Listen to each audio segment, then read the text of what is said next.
Subscribe कीजिए हमारा channel crazy GK trick और लेटेस्ट वीडियो नोटिफिकेशन के लिए इस बेल आइकन को दबाएं। नमस्कार दोस्तों।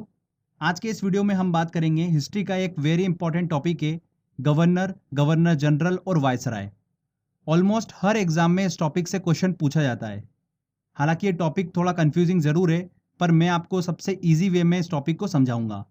ध्यान दें, जितना मैं आपको बताऊंगा आपको उतना ही याद रखना है, क्योंकि पढ़ने के लिए तो बहुत ज़्यादा है, आप कंफ्यूज हो जाएंगे। इस टॉपिक को हम देखिए दोस्तों दो वीडियो में कवर करेंगे। पहले वीडियो में गवर्नर, बंगाल के गवर्नर जनरल और भारत के गवर्नर जनरल को हम अच्छे से डिस्कस करेंगे। सेकेंड वीडियो में हम बात करेंगे सभी वायसराय के बारे में। क्लियर? वीडियो स्टार्ट करने से पहले एक एडवाइस देता हूं, आप गवर्नर, गवर्नर जनरल या वायसराय के नाम याद करने पे फोकस मत करिएगा, उनके काम से उनका नाम याद करने की कोशिश करिएगा। ओके? क्योंकि एग्जाम में उनके समय काल में हुई एक्टिविटी से संबंधित क्वेश्चन पूछे जाते हैं। ये आप चीज़ ध्यान रखिएगा। देखिए फ्रेंड्स, मैं आपको थोड़ा इजी कर देता हूँ। किन किन गवर्नर, बंगाल के गवर्नर जनरल या भारत के गवर्नर जनरल पर आपको सबसे ज़्यादा फोकस करना है, मैं आपको नाम बता देता हूँ।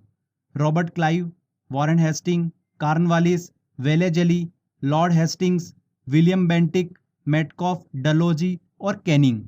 इन नामों पर आपको सबसे ज़्यादा फोकस करना है। ठीक है? इनके समय काल में हुई एक्टिविटी आपको अच्छे से समझना है। देखिए फ्रेंड्स, पहली पहली बार अगर आप इस टॉपिक को पढ़ रहे हो तो थोड़ा आपके लिए डिफिकल्ट जरूर होगा, पर इस लेक्चर को आप अगर 3 से 4 बार अच्छे से देख लेंगे और क्वेश्चन आंसर टेस्ट की प्रैक्टिस कर लेंगे तो आपके लिए टॉपिक बहुत ही ईजी हो जाएगा। देखिए, स्टोरी स्टार्ट होती है 1600 ईस्वी से। अंग्रेजों ने भारत के साथ व्यापार करने के उद्देश्य से ईस्ट इंडिया कंपनी की स्थापना करी थी। कब करी थी? 1600 ईस्वी में। और उस समय दिल्ली पर मुगल बादशाह जहांगीर का शासनकाल हुआ करता था। ब्रिटिश ईस्ट इंडिया कंपनी ने भारत में व्यापार करने के लिए जहांगीर से अनुमति मांगी और जहांगीर ने उनको अनुमति दे दी और अंग्रेजों ने भारत में व्यापार करना क्या कर दिया? शुरू कर दिया। आगे चलकर 1757 में ब्रिटिश लोगों ने बंगाल पर आक्रमण किया, जो कि आप सभी को पता ही है, प्लासी के युद्ध के नाम से जाना जाता है वो युद्ध। इस तरह से अंग्रेजों ने अपना शासन क्या करा? बंगाल पर भी स्थापित कर लिया। ये युद्ध ब्रिटिश सरकार ने रॉबर्ट क्लाइव के नेतृत्व में लड़ा था, इसलिए ब्रिटिश ईस्ट इंडिया कंपनी के भारत में संचालन करने हेतु बंगाल का पहला गवर्नर किसको बना दिया? रॉबर्ट क्लाइव को बना दिया। तो भारत में नियुक्त होने वाला बंगाल का पहला गवर्नर कौन बना दोस्तों? रॉबर्ट क्लाइव बना। वर्ड को ध्यान से समझिएगा, मैंने बोला है बंगाल का पहला गवर्नर। ओके? कौन था? रॉबर्ट क्लाइव था। तो चलिए, डिटेल में स्टडी करने से पहले एक मैं आपको ओवरव्यू दे देता हूं कि किस तरीके से हम लेक्चर को आगे समझेंगे। 1757 से लेकर 1772 तक ब्रिटिश सरकार का जो सर्वोच्च पद हुआ करता था वो बंगाल के गवर्नर के नाम से जाना जाता था। आगे चलकर 1773 में रेगुलेटिंग एक्ट आया। उसके बाद से ब्रिटिश सरकार का सर्वोच्च पद बंगाल के गवर्नर जनरल के नाम से जाने लगा था 1773 के बाद से। इसके बाद 1833 में चार्टर्ड एक्ट आया। ब्रिटिश सरकार का सर्वोच्च पद जो था बंगाल के गवर्नर जनरल की बजाय भारत के गवर्नर जनरल के नाम से जाने लगा। तो फ्रेंड्स ध्यान रखिएगा। फिर आगे चलकर 1858 से इसे बदलकर वायसराय कर दिया गया और जब भारत 1947 में आज़ाद हुआ उसके बाद से वायसराय की पदवी को हटा दिया गया और उसके स्थान पर फिर से गवर्नर जनरल के पद को अपनाया गया था, जब तक कि भारत का संविधान लागू हुआ। तो फ्रेंड्स, ये मैंने आपको एक ओवरव्यू दिया है, इसलिए बताया मैंने आपको कि हम आगे किस तरीके से स्टडी करेंगे, आपके लिए बहुत ईजी हो जाएगा। तो चलिए एक एक करके हम सभी जितने भी इंपॉर्टेंट पॉइंट्स हैं उन सभी को डिस्कस करेंगे समय काल के अकॉर्डिंग। तो सबसे पहले मैंने आपको बताया था बंगाल का पहला गवर्नर कौन बना था? रॉबर्ट क्लाइव बना था। तो उसी के समय काल से हम स्टार्ट करते हैं। रॉबर्ट क्लाइव ने अपने शासनकाल के दौरान द्वैत शासन मतलब डायआर्की व्यवस्था को लागू किया था। द्वैत शासन क्या होता है? देखिए, जब किसी भी स्थान पर शासन व्यवस्था जो होती है वो दो शासक के हाथों में हो तो उसे क्या बोलते हैं? डायआर्की व्यवस्था या फिर द्वैत शासन कहा जाता है। भारत इसका सबसे अच्छा एग्जाम्पल है। देखिए, भारत में शासन व्यवस्था दो हाथों में है, केंद्र सरकार और राज्य सरकार। भारत के हित के विषय केंद्र सरकार के पास में, जैसे ट्रांसपोर्ट, करेंसी, ये सारे विषय जो होते हैं वो केंद्र सरकार के अंतर्गत आते हैं। स्वास्थ्य, पुलिस, शिक्षा, ये सभी विषय जो है ये राज्य सरकार के अधीन आते हैं। तो भारत में डायआर्की सिस्टम है। तो रॉबर्ट क्लाइव ने भी इसी सिस्टम को लागू किया था। तो रॉबर्ट क्लाइव के समय काल में प्रशासन जो था वो बंगाल का नवाब चलाता था और भू राजस्व, सैनिक संरक्षण, ये सभी जो थे ये ईस्ट इंडिया कंपनी के हाथों में थे। आगे चलकर देखिए रॉबर्ट क्लाइव के बाद में वेरेल्स्ट अगले गवर्नर बने, उसके बाद कर्टियर और उसके बाद 1772 में वॉरेन हेस्टिंग बंगाल के गवर्नर बने। तो हमको वॉरेन हेस्टिंग का समयकाल अच्छे से समझना है। देखिए बहुत ही इंपॉर्टेंट है, क्वेश्चन बनता है यहाँ से, ध्यान रखिएगा। इसके समयकाल में 1773 में रेगुलेटिंग एक्ट आया। इसी एक्ट के तहत बंगाल के गवर्नर का नाम बदलकर क्या रख दिया गया, बंगाल के गवर्नर जनरल रख दिया गया। क्लियर? तो ध्यान रखिएगा वॉरेन हेस्टिंग जो था वो आखिरी बंगाल का गवर्नर और पहला बंगाल का गवर्नर जनरल बना था। कौन? Warren Hasting. रेगुलेटिंग एक्ट क्या था, देखिए मैं आपको सिंपल लैंग्वेज में बता देता हूं।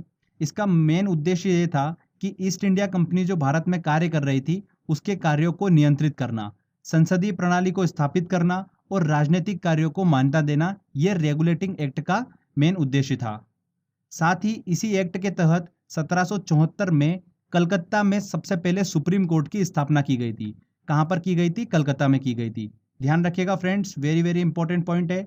और इसकी पहली न्यायाधीश कौन थी? एलिजा इम्पे थी। इसी के समयकाल में सर विलियम जोन्स ने एशियाटिक सोसाइटी ऑफ बंगाल की स्थापना की।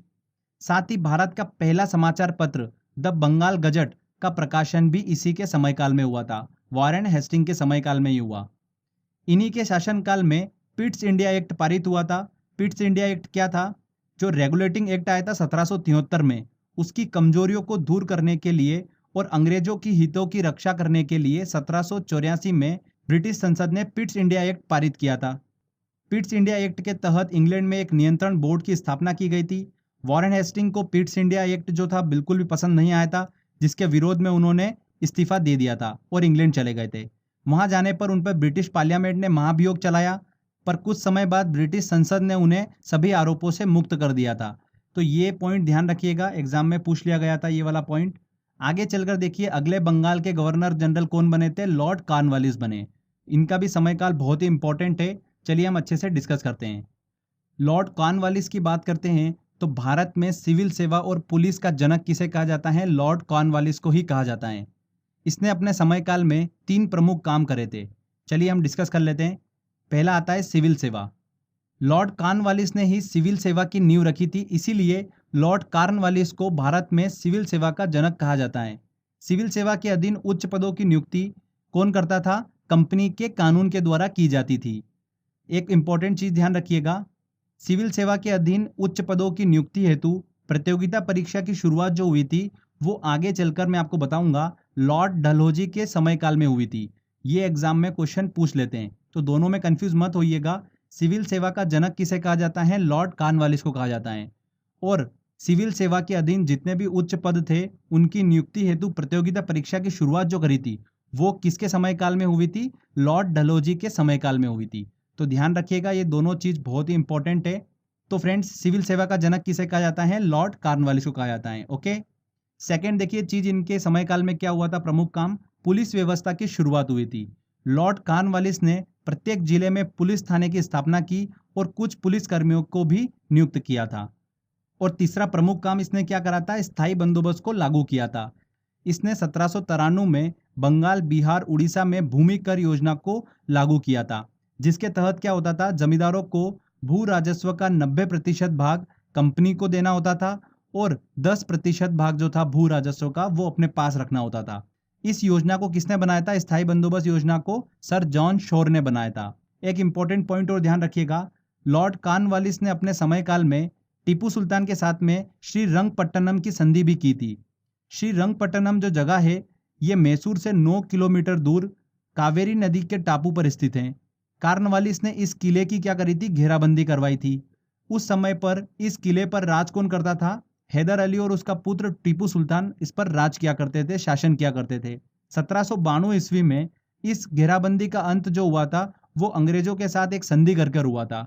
तो संधि जो हुई थी वो टीपू सुल्तान और कॉर्नवालिस के बीच में हुई थी और यही संधि क्या कहलाई थी? श्रीरंगपट्टनम की संधि कहलाई थी।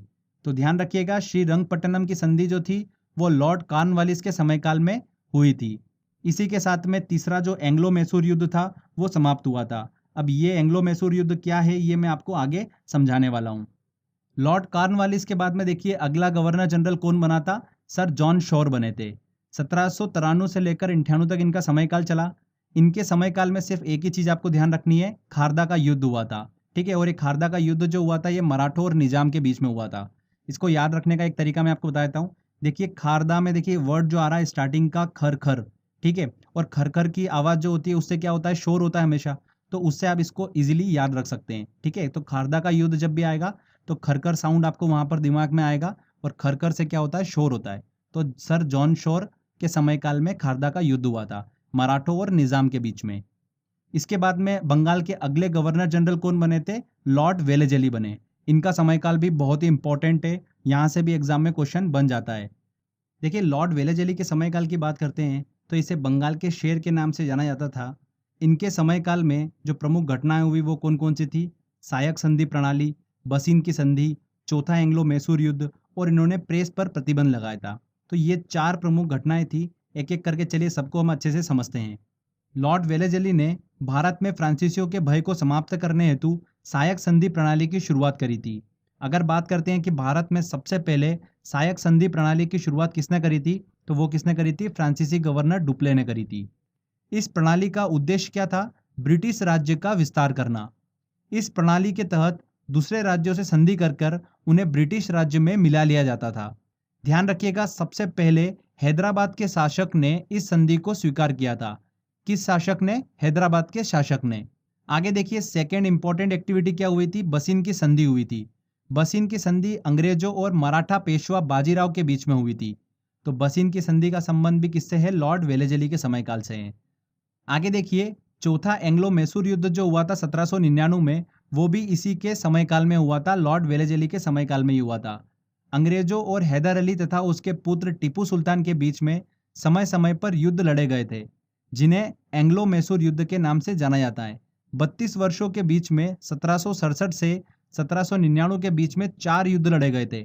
हमको देखिए जिसको ध्यान रखना है वो है चौथा एंग्लो मैसूर युद्ध, जो कि हुआ था लॉर्ड वेलेजली के समयकाल में, और इसी युद्ध में टीपू सुल्तान जो था वो मारा गया था, इसीलिए हमको इसको ध्यान रखना है। चौथी प्रमुख एक्टिविटी क्या हुई थी इसके समयकाल में, कि इसने प्रेस पर प्रतिबंध लगा दिया था। ओके फ्रेंड्स, तो फ्रेंड्स ये अच्छे से हमने लॉर्ड वेलेजली का समयकाल डिस्कस करा। इसके बाद देखिए अगला बंगाल का गवर्नर जनरल कौन बना, लॉर्ड कॉर्नवालिस बना। फिर से बना था ये 1805 में, पर जल्दी ही इनकी क्या हुई, उत्तर प्रदेश के गाजीपुर में मृत्यु हो गई थी। इसके बाद सर जॉर्ज वालो अगले बंगाल के गवर्नर जनरल बने। उनके समयकाल की देखिए एक प्रमुख घटना आप ध्यान रखिएगा, वेल्लोर का सिपाही विद्रोह जो हुआ था वो सर जॉर्ज वार्लो के समयकाल में ही हुआ था। इसके बाद में अगले बंगाल के गवर्नर जनरल कौन बने, लॉर्ड मिंटो। इनके शासनकाल की एक ही प्रमुख घटना है, अमृतसर की संधि। बस ध्यान रखिएगा आप, ज़्यादा आपको डेप्थ में जाने की जरूरत नहीं है। लॉर्ड मिंटो के बाद में देखिए आगे चलकर बंगाल के गवर्नर जनरल कौन बने, लॉर्ड हेस्टिंग बने। इनका समयकाल काफ़ी इंपॉर्टेंट है, क्योंकि इनके समयकाल के दौरान ही मद्रास के जो तत्कालीन गवर्नर थे टॉमस मुनरो, उन्होंने रैयतबाड़ी व्यवस्था को लागू किया था। तो वहां से एसएससी में 2 से 3 बार क्वेश्चन पूछा जा चुका है, हमको उसको अच्छे से समझना होगा। देखिए जब लॉर्ड हेस्टिंग बंगाल के गवर्नर जनरल थे, उसी समय पर मद्रास के तत्कालीन गवर्नर कौन थे, टॉमस मुनरो थे। टॉमस मुनरो ने 1820 में मद्रास में रैयतबाड़ी व्यवस्था को लागू किया था। इसके बाद में बंबई के गवर्नर ने भी रैयतबाड़ी व्यवस्था को लागू किया था। तो रैयतबाड़ी व्यवस्था क्या थी ये हम अच्छे से समझ लेते हैं। जैसा कि मैंने आपको पहले बताया था कि लॉर्ड कॉर्नवालिस ने स्थायी बंदोबस्त को शुरू किया था। स्थायी बंदोबस्त में क्या होता था, किसान और सरकार के भूमि कर के बीच में जमींदारों का रोल हुआ करता था।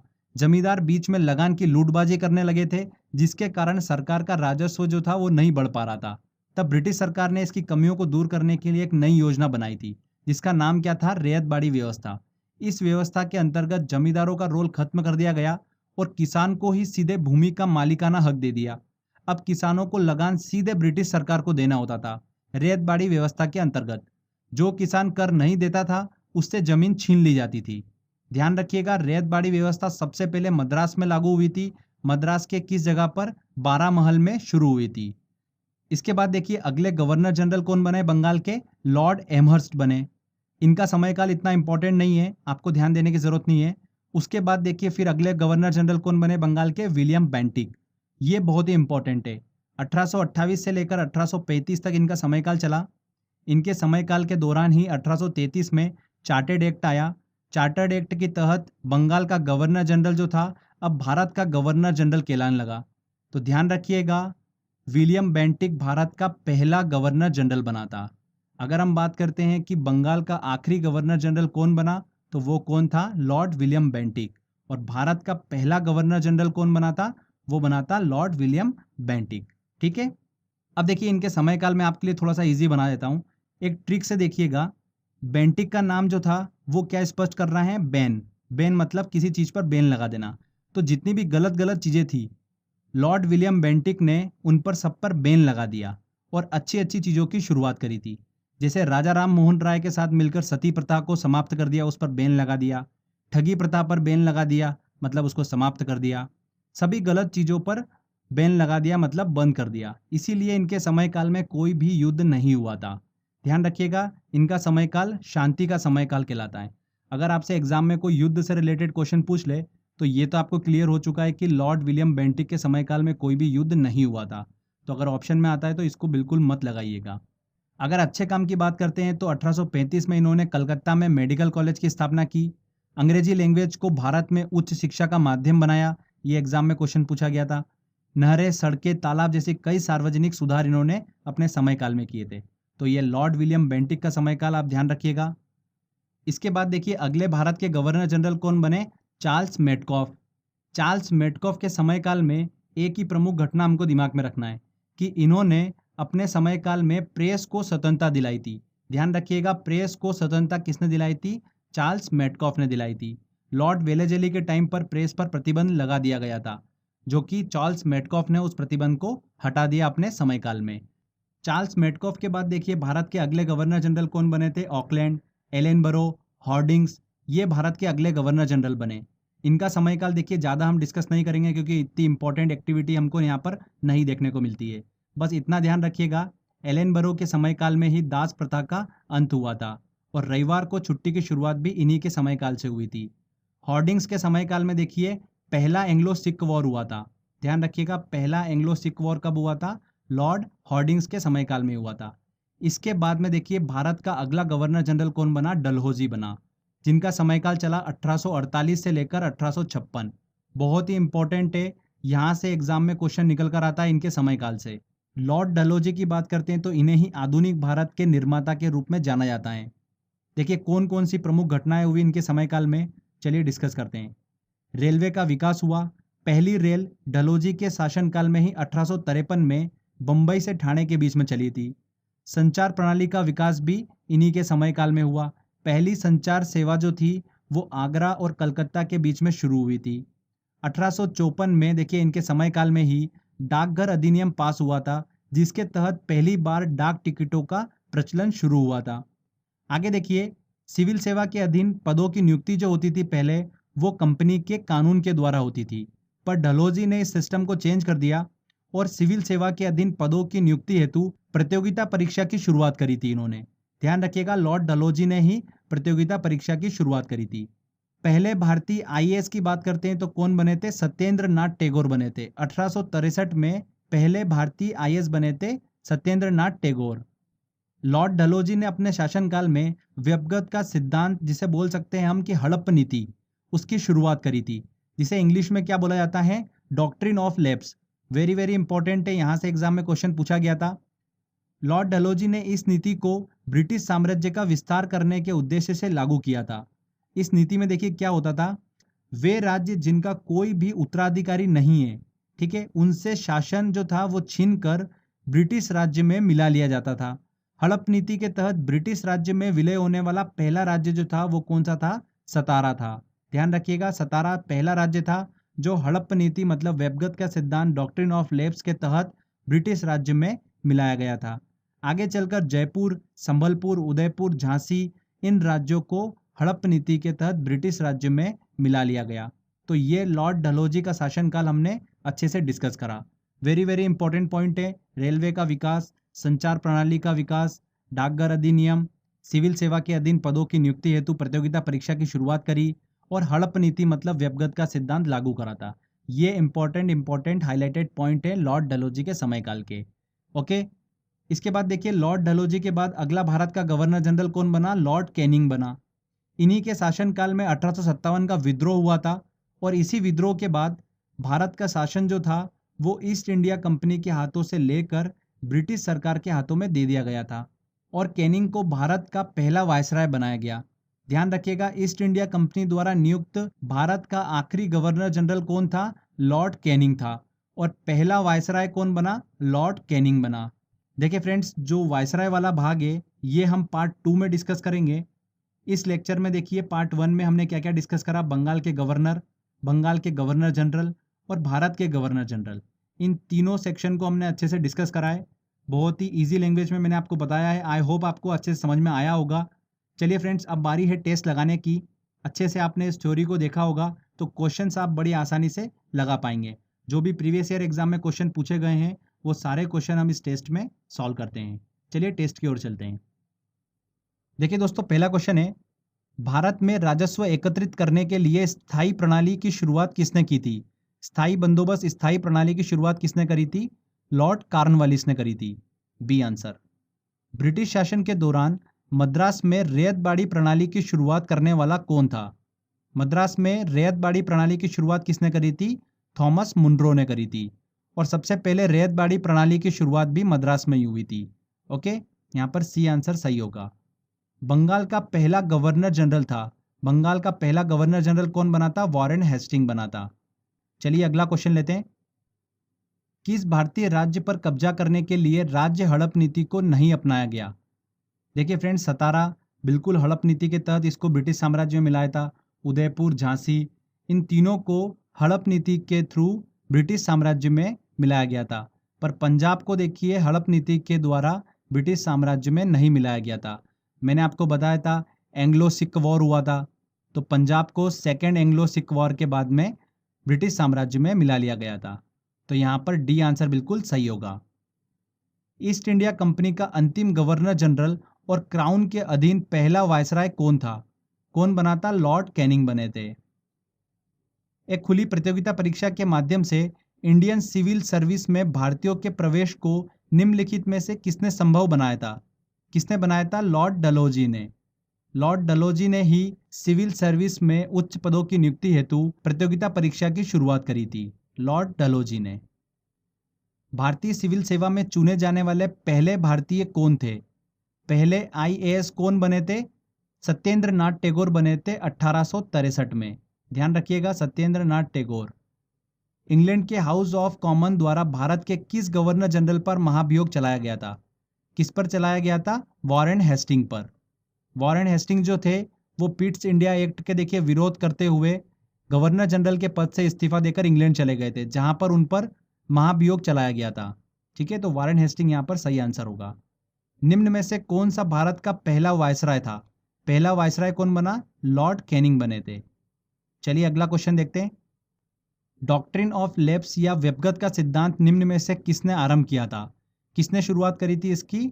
लॉर्ड डलहौजी ने इसकी शुरुआत करी थी। भारत में पहली बार सन 1853 में किस स्थान से रेल यात्रा प्रारंभ की गई थी? किस स्थान से शुरू हुई थी रेल यात्रा? बंबई से। बंबई से ठाणे के बीच में चली थी पहली रेल। पिट्स इंडिया एक्ट के अंतर्गत निम्न में से किसे स्थापित किया गया था? किसे स्थापित किया गया था? नियंत्रण बोर्ड को स्थापित किया गया था इंग्लैंड में। बी आंसर यहाँ पर सही होगा। कलकत्ता में उच्चतम न्यायालय की स्थापना किसके द्वारा की गई थी? देखिए, कलकत्ता में उच्चतम न्यायालय की स्थापना 1773 रेगुलेटिंग एक्ट के तहत की गई थी। और कब की गई थी? 1774 में। ओके, यहाँ पर बी आंसर। निम्न में से कौन बंगाल का पहला गवर्नर था? बंगाल का पहला गवर्नर कौन बना था? रॉबर्ट क्लाइव बना था। शब्दों पर ध्यान दीजिएगा, यहाँ पर पहला गवर्नर जनरल नहीं पूछा है ना, पहला गवर्नर पूछा है। 1773 रेगुलेटिंग एक्ट के तहत भारत में पहले उच्चतम न्यायालय सुप्रीम कोर्ट की स्थापना 1774 में कहाँ की गई थी? कहाँ पर की गई थी दोस्तों? कलकत्ता में की गई थी। एशियाटिक सोसाइटी ऑफ बंगाल की स्थापना निम्न में से किस बंगाल के गवर्नर जनरल के समयकाल में हुई थी? किस बंगाल के गवर्नर जनरल के समयकाल में हुई थी? वॉरेन हेस्टिंग के समयकाल में हुई थी। निम्न में से किसे सिविल सेवा का जनक कहा जाता है? सिविल सेवा का जनक किसे कहा जाता है? लॉर्ड कॉर्नवालिस को कहा जाता है। खारदा का युद्ध निम्न में से किसके समयकाल में हुआ था? देखिए, खरखर की आवाज मतलब शोर होना, मतलब सर जान शोर। सी आंसर यहाँ पर सही होगा। रैयतबाड़ी व्यवस्था सबसे पहले कहाँ पर शुरू हुई थी? रैयतबाड़ी व्यवस्था सबसे पहले कहाँ पर शुरू हुई थी? मद्रास में शुरू हुई थी। निम्न में से किस भारत के गवर्नर जनरल ने राजा राम मोहन राय के साथ मिलकर सती प्रथा का अंत किया था?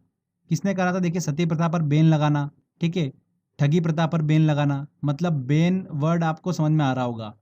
तो देखिए यहाँ पर बेंटिक, बेंटिक साउंड आ रहा है ना, तो Lord William Bentinck, C answer यहाँ पर सही होगा। निम्न में से किसने अंग्रेजी को भारत में उच्च शिक्षा का माध्यम बनाया? किसने बनाया था? लॉर्ड विलियम बेंटिक ने, सी आंसर। किस भारत के गवर्नर जनरल ने प्रेस को स्वतंत्रता दिलाई थी? देखिए प्रेस को स्वतंत्रता किसने दिलाई थी? मेटकॉफ ने दिलाई थी। चार्ल्स मेटकॉफ ने प्रेस को स्वतंत्रता दिलाई थी। टीपू सुल्तान चौथे एंग्लो मैसूर युद्ध में मारा गया, यह युद्ध किस बंगाल के गवर्नर जनरल के समयकाल में हुआ था? चौथा एंग्लो मैसूर युद्ध देखिए किसके समयकाल में हुआ था? लॉर्ड वेलेजली के समयकाल में हुआ था। वेरी वेरी इंपॉर्टेंट क्वेश्चन है ये। निम्न में से कौन 1857 के विद्रोह के समय भारत के गवर्नर जनरल के रूप में कार्यरत थे? कौन कार्यरत थे? Lord Canning. लॉर्ड कैनिंग के समयकाल में ही 1857 का विद्रोह हुआ था। हड़प्पा नीति डॉक्ट्रिन ऑफ लैप्स के तहत ब्रिटिश राज्य में विलय होने वाला पहला राज्य कौन सा था? पहला राज्य कौन सा था? सतारा। निम्न में से किस भारत के गवर्नर जनरल के शासनकाल में रेलवे और संचार प्रणाली की शुरुआत हुई थी? किसके शासनकाल में हुई थी? लॉर्ड डलहौजी के शासनकाल में। लॉर्ड वेलेजली के द्वारा शुरू सहायक संधि प्रणाली को निम्न में से किस स्थान के शासक ने सबसे पहले स्वीकारा था? किस स्थान के शासक ने? हैदराबाद के शासक ने सबसे पहले सहायक संधि प्रणाली को स्वीकारा था। श्रीरंगपट्टनम की संधि टीपू सुल्तान और किसके बीच में हुई थी?